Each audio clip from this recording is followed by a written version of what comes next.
Attacking laundry supply on Oregon is pretty difficult, right? Well, the bomb site has consistently been one of the most defender-sided sites in the game for a long time. Fundamentally, it's hard to attack because the power positions on the basement cannot be cleared from vertical play. There is a grand total of 0 destructible floors above the bomb site. This means that the limited entry points all suffer with multiple defensive crossfires that are very hard to counter. Now let me visually showcase this to you so you can understand it a bit deeper. If you push down freezer, there'll be 3 crossfires onto you. If you push down laundry, there'll be 4 crossfires onto you. If you push in bunker door, 3 crossfires onto you.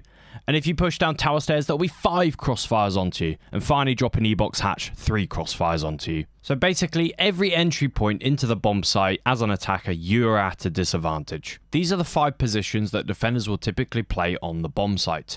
They can utilize all those crossfires that I've just shown you, and attackers cannot trap players into set positions that each defender is so flexible. Now, the most influential position out of these is the highway position, because the highway player within mere seconds can react to every single entry point that the attacker can make and crossfire with one of his teammates, adding an extra layer to the defense, constantly being able to trade. And this what makes attacking the basement so difficult. The defenders will always be able to trade out better because of these crossfires than the attackers. But now we've got the boring stuff out the way, let's actually get into the gameplay. And the most pivotal part to being able to execute onto an Oregon basement is denying that highway position like I spoke about.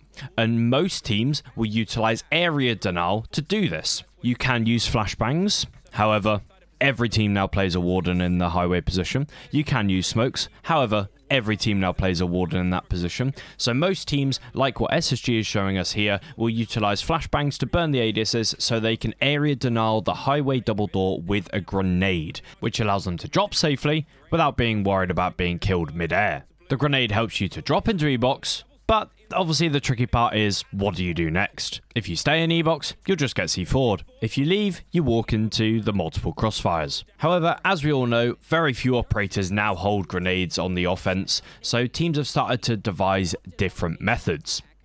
Ying is a very popular method, as she can just blind the living shit out of every single position on the map.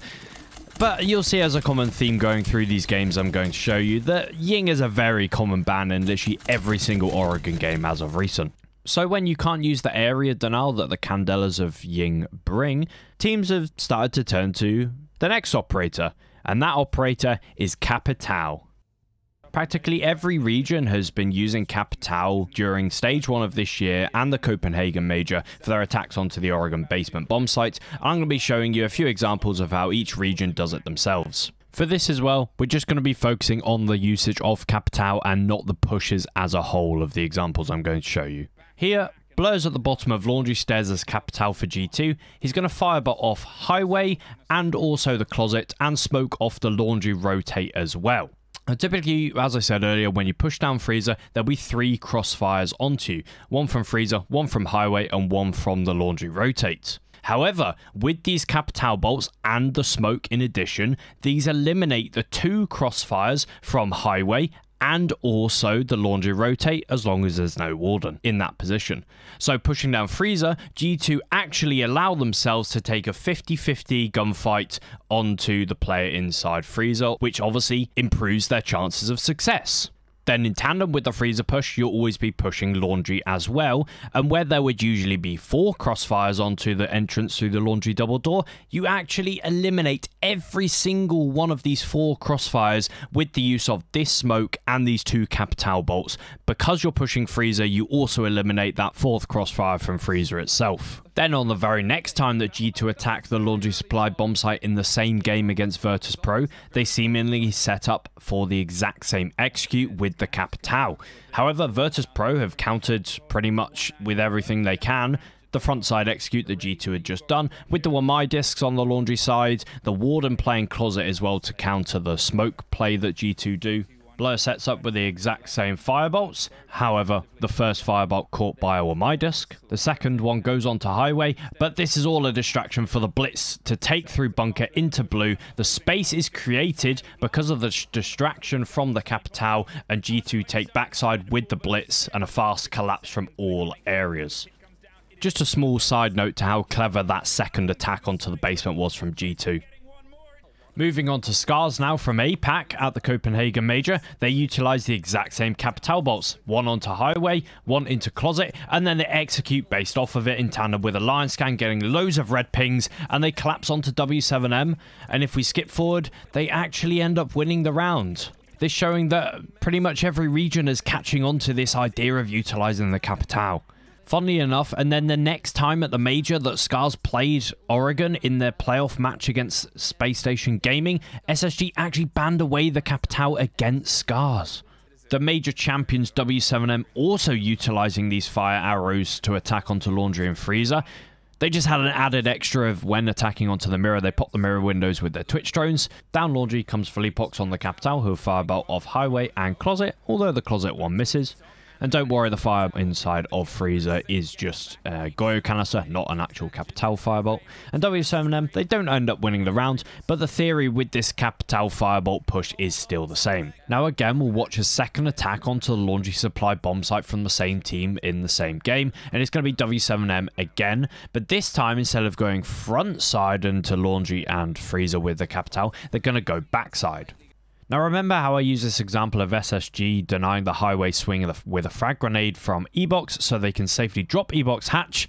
Well, we're going to watch W7M do the same kind of area denial, this time just with Capitao. The fire arrow goes onto the highway double so they can successfully drop. Unfortunately, the time's a bit off because the first firebolt gets caught by our My Disc, but it doesn't matter because JV92 is just the GOAT and wins the gunfight nonetheless. Now, just as a little side analysis, I just want to put an eye to how bloody smart this rotate from HerdsZ is. W7M had complete pillar control on a basement execute. 40 seconds left. Where is HerdsZ going? He's sprinting through kitchen. But this rotate is absolutely genius, and I'm going to explain why. For any late round situation where the defenders have lost pillar control, these will be the most ideal and most popular positions to play.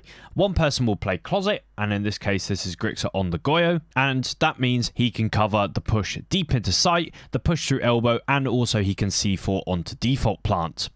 Then the Warden will play in this exact spot on Laundry, being able to swing highway onto pillar or push highway at any point. HerdsZ's reading of the game and subsequently his rotate is genius. He knows the Warden will play in that position on Laundry. He rotates round kitchen to the freezer hatch with Philippox baiting a default execute. He drops the freezer hatch and dead goes the player in that position. W7M in a now in a 2 versus 1 to secure the win. And they play for the kill, play close enough to trade each other, and send themselves to the final. But back to the cool Capitao stuff. MNM used a Capitao coupled with a Glaz, and don't necessarily focus on the firebolts, but instead the smoke bolts. If a smoke goes down onto Laundry, of course a Warden's going to switch on his goggles and peek into the smoke, not knowing what's on the other side. Unfortunately for Doom, it was Solotov on a Glaz. They then utilize the smoke to take out the vision of the mirror window. Kind of. As Solotov still ends up getting the kill onto the body of Kayak. And you can see there onto highway, the exact same firebolt that we spoke about earlier has been used by MNM.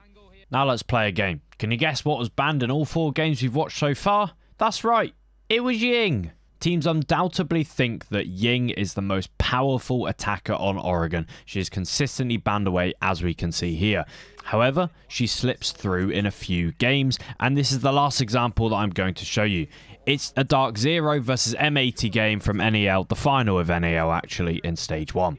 Ying is open, DarkZero doing a front take with mirror band, and they utilize Capitao, Ying, and Thatcher all together. The EMP is going to go on above Laundry to remove any ADSs or My Discs.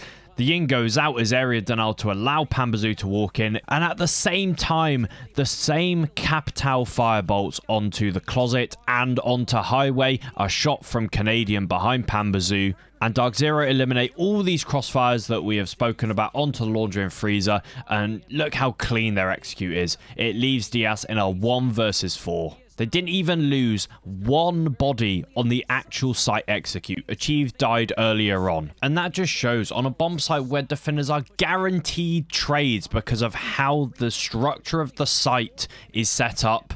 DarkZero eliminate all those potential for trades with the two area denial operators of Ying and Capitao, and this is a pure example of why Ying is so strong and consequently banned out a lot on Oregon, and why I've seen and noticed a lot of rise in Capitao's play rate on the Oregon basement to facilitate those frontside and also, as I've shown, backside executes. Thank you for watching.